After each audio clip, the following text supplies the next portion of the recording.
आप सबों का पैराडाइज में आज का जो टॉपिक है, पिछले टॉपिक में हमने देखा बलबन के संबंध में।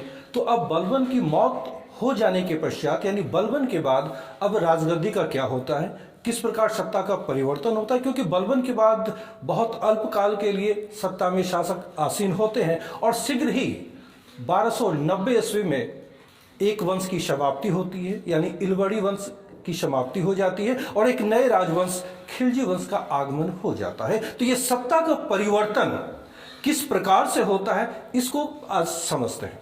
जो घटनाएं हैं उन घटनाओं पर ध्यान केंद्रित करते हैं, फिर हम लोग ये समझ पाएंगे कि गुलाम या ममलूक वंश के पश्चात खिलजियों का जो आगमन होता है वो किस प्रकार होता है। जैसा कि मालूम है कि बलबन की मौत 1286 में हो गई थी, बीमार पड़ चुके थे। कुछ किताबों में आपको 1286 मिलेगा क्योंकि उनके पीरियड का ये अंतिम वर्ष था। कुछ जगहों पे 1287 का भी उल्लेख है, बट हमें ये ध्यान रखना है कि 1286-87 में बलबन नहीं रहा। बलबन ने अपनी मृत्यु से पूर्व अपने पौत्र कै खुसरो को अपना उत्तराधिकारी घोषित किया। कै खुसरो को अपना उत्तराधिकारी घोषित किया था, लेकिन जब बलबन की मौत हुई तो तुर्क अधिकारियों ने, तुर्क अमीरों ने कै खुसरो को गद्दी नहीं सौंपी। अब उसने कैकुवाद को सुल्तान के पद पर आसीन किया। कैकुवाद बलबन के छोटे पुत्र बुगरा खां का पुत्र था, जबकि कैखुसरो बलबन के बड़े पुत्र मुहम्मद का पुत्र था। चूंकि मुहम्मद की मृत्यु पहले ही हो चुकी थी, इसलिए तुर्क अधिकारियों को, तुर्क अमीरों को लगा कि बुगरा खां के जीवित रहते हुए अगर उनके पुत्र को गद्दी दी जाती है तो इसका खतरा नहीं होगा कि बुगरा खां कभी आक्रमण करे या सत्ता की दावेदारी करे।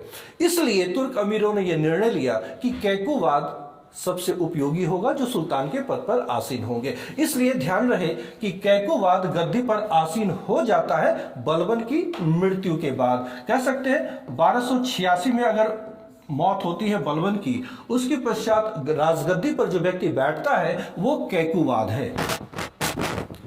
यहां यह ध्यान रखना है कि कैकुवाद गद्दी पर तो आसीन हुआ क्योंकि दोनों कजन, ये चचेरे भाई हैं कैखुसरो और कैकुवाद, इन दोनों की परवरिश अपने ग्रैंडफादर यानी दादाजी बलबन के पास ही हुआ था। उनके कठोर नियंत्रण में इनकी परवरिश हुई थी। इसलिए जब बलबन की मौत हुई तो ये स्वच्छंद हो गए और सुल्तान का पद मिलने के बाद इन्हें लगा कि जितनी कड़ाई के साथ हमारे ऊपर अब तक शासन किया गया या बंदिश बना के रखा गया, अब पूरी आजादी है। अब पूरी तरह ये रास रंग में डूब चुका था। नशीले पदार्थों का सेवन आरंभ किया, मदिरा का सेवन आरंभ किया। जिस प्रकार इनकी लाइफस्टाइल थी, 3 वर्षों के अंदर अंदर ही सुल्तान कैकुवाद लकवाग्रस्त हो गया, पक्षाघात के कारण यह पीड़ित हो गया। अब यह जो स्थिति थी सुल्तान के लिए कष्टकारी थी, लेकिन इसका फायदा भी सल्तनत के लोगों ने उठाना आरंभ किया। अब यहां यह ध्यान रखना है कि कैकुवाद को जब गद्दी सौंपी गई तो तुर्क अधिकारियों ने कैखुसरो को मुल्तान भेज दिया।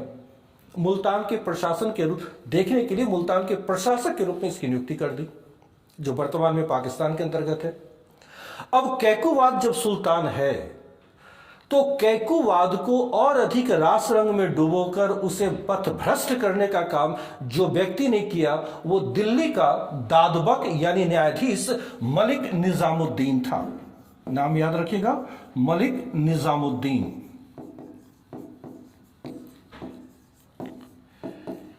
इसने अपनी पत्नी के माध्यम से सुल्तान को और अधिक रास रंग में डुबो दिया और सत्ता की चाबी अपने हाथों में लेने का प्रयास किया। इसने सुल्तान को प्रभावित करके नायब का पद प्राप्त कर लिया, जो नायब मुमलकत है। जैसा कि मालूम है, आप लोगों ने अगर पहले वाली वीडियो देखी होगी तो नायब मुमलकत वो पद था जिसने सारी शक्ति अपने हाथों में केंद्रित कर ली थी। मुमलकत यानी नायब के पद पर आसीन हो गया यह व्यक्ति मलिक निजामुद्दीन, यानी सुल्तान का मुख्य संरक्षक यह बन गया। अपने हाथों में सारी शक्ति केंद्रित कर ली और चूंकि सुल्तान खुद लकवाग्रस्त था, उसकी जो शारीरिक क्रियाएं थी वो संपूर्णता से संपन्न नहीं हो पा रही थी। इसका ये लाभ इसने उठाया नायब के पद पर आसीन होकर। ये चाहता था पूरी तरह कि मौका मिलते ही राज सिंहासन हथिया ले, सुल्तान की हत्या करके। पूरी तरह कैकुबाद को अपने नियंत्रण में ये ले चुका था। ध्यान योग्य रखने योग्य बात यह है कि इसी समय कैकुबाद का पिता बुगरा खां, जो बंगाल में एक स्वतंत्र शासक के रूप में शासन कर रहा था, इसे मैप के थ्रू हम समझने का प्रयास करते हैं। आइए,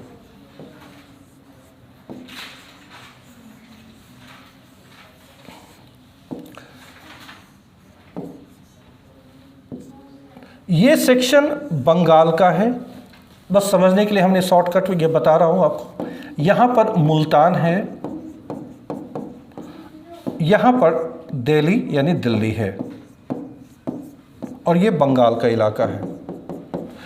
बुगरा खां यहीं पर मौजूद था, जो शासन कर रहा था एक स्वतंत्र शासक के रूप में। इसे अपने पुत्र के विषय में सारी जानकारी थी, और यह भी जानकारी थी कि इसे पथभ्रष्ट बनाने में निजामुद्दीन का बहुत बड़ा हाथ है। यह चिंतित था अपने पुत्र के लिए, और इसे संतुष्टि थी बंगाल में ही रहकर। ये संतुष्ट था कि उसका पुत्र भी दिल्ली में शासन कर रहा है, लेकिन अपने पुत्र के आचरण को लेकर और निजामुद्दीन के द्वारा उसको जो बहकाया जा रहा था, इस बात से वो अच्छी तरह वाकिफ था। इसलिए बुगरा खां ने यह तय किया कि एक बार मैं प्रयास करता हूं अपने पुत्र को समझाने का, मार्ग पे लाने का। बुगरा खां एक सेना के साथ दिल्ली के लिए प्रस्थान किया। घाघरा नदी के तट पर, जैसा कि मालूम है घाघरा ये सरयू नदी पूर्वी उत्तर प्रदेश जहां अयोध्या मौजूद है, वहां पर उसने अपना सैन्य शिविर लगाया दिल्ली जाने के क्रम में।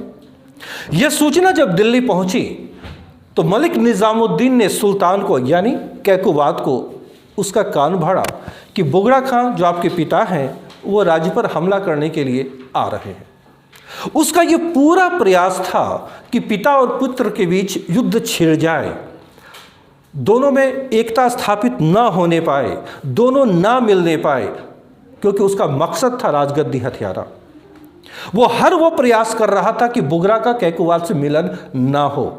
जब बुगरा अपनी सेना के साथ अयोध्या तक पहुंच चुका था तो निजामुद्दीन ने सुल्तान कैकुबाद से कहा कि अब आप भी सेना लेकर बढ़े, तभी आपकी राज्य या आपका राज्य सुरक्षित रह सकता है।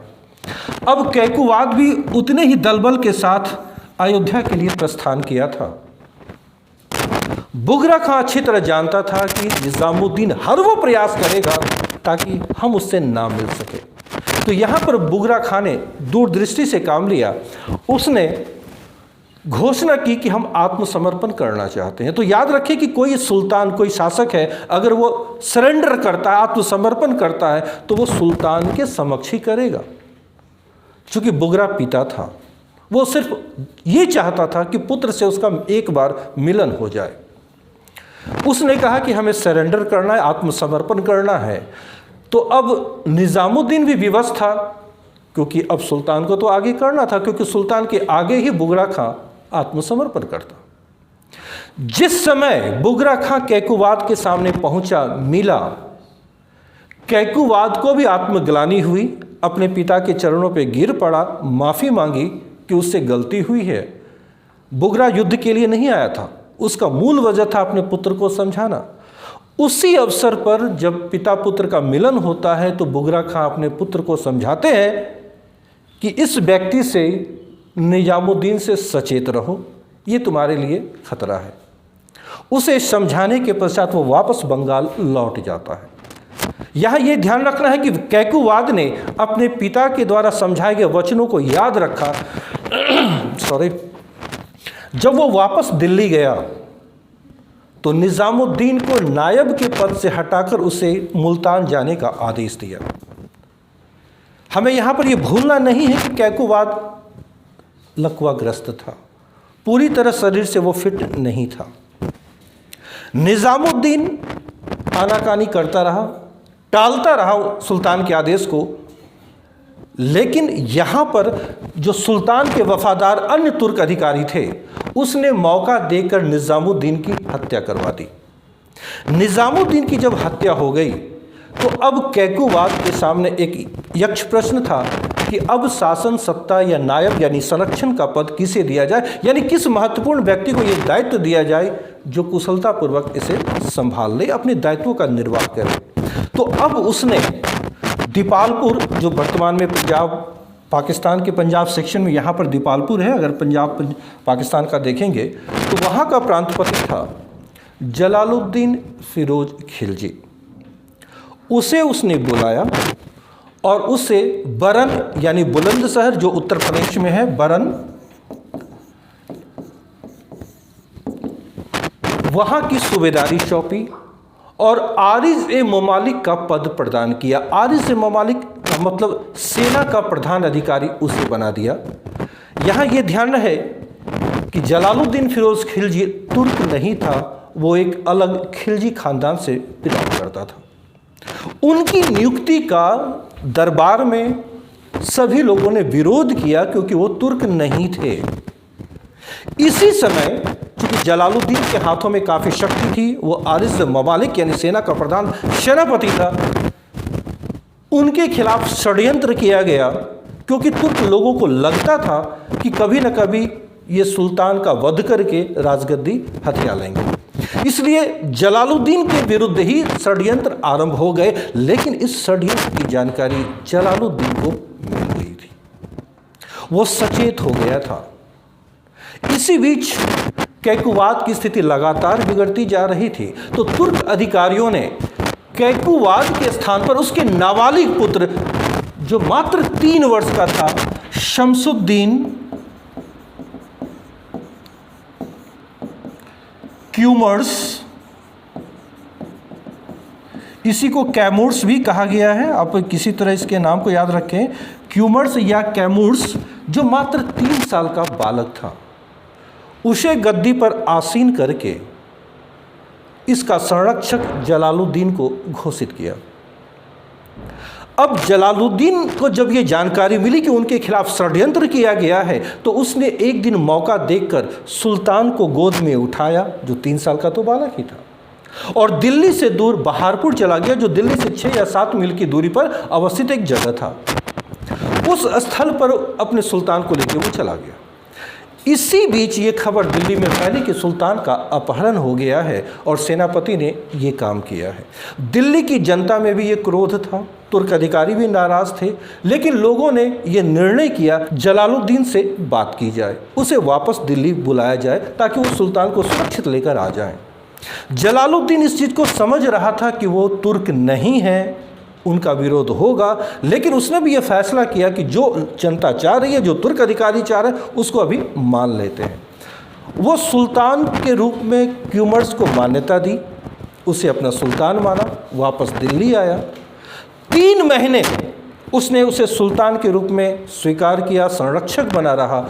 3 महीने के पश्चात जलालुद्दीन ने इस मासूम सुल्तान की हत्या कर दी, पहले कैद खाने में डाला, बाद में उसकी हत्या कर दी और खुद राजगद्दी पर आसीन हो गया। इससे पहले कैकुवाद की भी हत्या कर दी गई थी। और इस तरह हम लोग देखते हैं कि बलबन के पश्चात जो उनका वंश था वो बहुत शीघ्र ही समाप्त हो जाती है और 1290 ईस्वी में एक नए राजवंश की स्थापना होती है जो खिलजी वंश है और इसके संस्थापक हो जाते हैं जलालुद्दीन फिरोज खिलजी। अब यहाँ से खिलजी राजवंश की शुरुआत होती है। तो अगले जो एपिसोड में हम लोग जलालुद्दीन फिरोज खिलजी के बारे में जानेंगे, देन अलाउद्दीन खिलजी यानी खिलजी वंश के बारे में पूरी बात आगे बढ़ाई जाए।